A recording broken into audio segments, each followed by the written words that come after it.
साहिबगंज। केंद्रीय गृह राज्य मंत्री नित्यानंद राय केंद्र की मोदी सरकार का महत्वाकांक्षी योजना साहिबगंज मनिहारी गंगा पुल का अवलोकन किया। साथ में राजमहल विधायक अनंत ओझा और कहलगांव विधायक पवन यादव भी मौजूद रहे। गृह राज्य मंत्री ने गंगा पुल निर्माण कार्य से संबंधित अधिकारियों से पुल निर्माण की प्रगति के बारे में जाना। ज्ञात हो कि साहिबगंज मनिहारी गंगा पुल का शिलान्यास प्रधानमंत्री नरेंद्र मोदी ने किया था। पुल निर्माण कार्य जोरों से चल रही है। 2024 अक्टूबर तक पुल निर्माण का कार्य पूरा करने का समय है। गंगा पुल निर्माण को लेकर राजमहल विधायक अनंत ओझा लगातार प्रयासरत रहे हैं। मौके पर गृह राज्य मंत्री ने कहा कि साहिबगंज मनिहारी गंगा पुल निर्माण कार्य तेजी से चल रहा है। 2020 नवंबर में पुल का निर्माण कार्य शुरू हुआ था। 2024 अक्टूबर तक पुल का निर्माण कार्य पूर्ण हो जाएगा। उन्होंने कहा कि साहिबगंज मनिहारी गंगा पुल बहुत ही उपयोगी साबित होगा। साहिबगंज मनिहारी गंगा पुल बिहार और बंगाल, नेपाल को तो जोड़ेगा ही, साथ ही दक्षिण भारत के लिए भी महत्वपूर्ण साबित होगा, चाहे वो व्यापारिक दृष्टिकोण से हो या आवागमन के लिए भी महत्वपूर्ण है। प्रधानमंत्री नरेंद्र मोदी इस पुल के निर्माण कार्य को लेकर काफी गंभीर थे। उनका मानना था कि इस पुल से बिहार झारखंड का विकास का द्वार खुलेगा, रोजगार के नए अवसर मिलेंगे। उन्होंने कहा कि प्रधानमंत्री मोदी के दिल में बिहार और झारखंड के लोग बसते हैं। बिहार और झारखंड के विकास के लिए हमेशा प्रधानमंत्री मोदी गंभीर रहे हैं। साथ ही गृह राज्य मंत्री नित्यानंद राय महादेवगंज स्थित शहीद मुन्ना यादव के घर पहुंचे। उनके घर पर शहीद मुन्ना यादव के तैल चित्र पर पुष्पांजलि अर्पित कर उन्हें नमन किया। राजमहल विधायक अनंत ओझा के विधायक निधि मद से शहीद मुन्ना यादव के नाम का तोरण द्वार और उनका प्रतिमा स्थापित किया जाएगा, जिसका शिलान्यास गृह राज्य मंत्री ने किया। गृह राज्य मंत्री ने अनंत ओझा का सराहना करते हुए कहा कि ऐसे जनप्रतिनिधि बहुत कम होते हैं जिनके मन में क्षेत्र के विकास और समाज के लोगों के लिए इतना मन में सम्मान होता है। उन्होंने कहा कि शहीद मुन्ना यादव से पूरे देश को गर्व है एवं देश के आंतरिक सुरक्षा को भंग करने वाले नक्सलियों के साथ लड़ते हुए देश के लिए शहीद हो गए।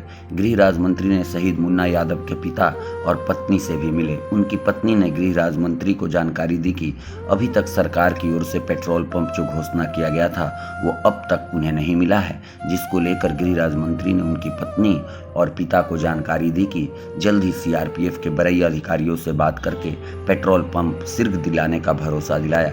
साथ ही उन्होंने कहा कि कोई समस्या हो तो मुझे पत्र के माध्यम से या दूरभाष से जानकारी दें। केंद्रीय गृह राज्य मंत्री नित्यानंद राय और राजमहल विधायक अनंत ओझा ने महादेवगंज स्थित दूध डेयरी का भी अवलोकन किया।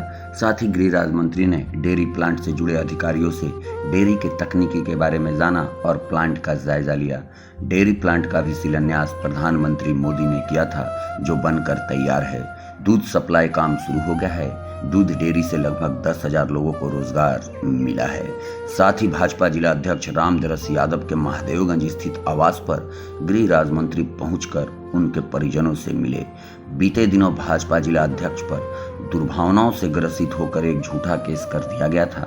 साहिबगंज की पुलिस ने उनके आवास पर जाकर उनके परिजनों के साथ बदसलूकी की थी और घर का दरवाजा तो तोड़ दिया था। उनकी बूढ़ी माता और उनकी पत्नी के साथ भी बिना महिला पुलिस के दुर्व्यवहार किया गया था। गृह राज्य मंत्री नित्यानंद राय ने उनके परिजनों से मिलकर उनकी समस्याओं को सुना और भरोसा दिलाया कि न्याय के लिए हर संभव मदद किया जाएगा। साथ ही संध्या 4 बजे साहिबगंज के स्टेशन प्रांगण में एक सभा का भी आयोजन किया गया। इस सभा का उद्देश्य यह था कि प्रधानमंत्री के 8 साल के कार्यकाल में जो जन महत्वाकांक्षी योजनाओं जनता के लिए समर्पित किया गया है वह उन तक पहुंच रही है कि नहीं, और साथ ही उनको जानकारी दिए जाने के लिए भी कि केंद्र सरकार कौन कौन सी योजना आपके लिए चला रही है। साथ ही स्टेशन प्रांगण में उमड़ी जनता की भीड़ ने गृह मंत्री को सुनने के बाद कहा कि सच में देश के साथ अपना साहिबगंज बदल रहा है।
बड़ी तेज़ी से इसका काम चल रहा है।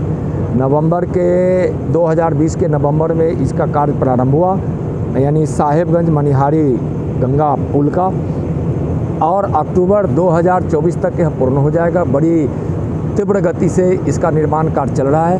1900 करोड़ की लागत से यह पुल बन रहा है। झारखंड और बिहार को जोड़ने वाला यह गंगा पे यह सेतु, साहेबगंज मनिहारी यह ब्रिज बहुत ही उपयोगी होगा।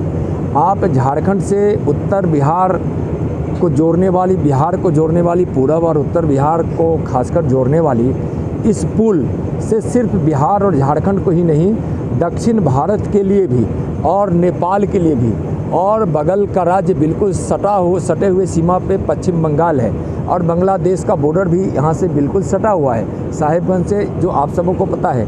यानी व्यापारिक दृष्टिकोण से भी यह महत्वपूर्ण है, और लोगों के यातायात के सुविधा के दृष्टिकोण से भी बहुत महत्वपूर्ण है। इसलिए माननीय प्रधानमंत्री जी इस पुल के निर्माण को प्राथमिकता में रखे हैं, ताकि झारखंड और बिहार के विकास को यह गति मिले, उसमें यह बड़ा सहायक हो। पश्चिम बंगाल को भी इसका लाभ मिलेगा। तो इस प्रकार से विकास के लिए भी और जन सुविधा के लिए, यातायात के लिए भी यह बहुत महत्वपूर्ण पुल है। आप जानते हैं कि माननीय प्रधानमंत्री जी के दिल में बिहार और झारखंड के लोगों का बसना होता है, बसे हैं लोग।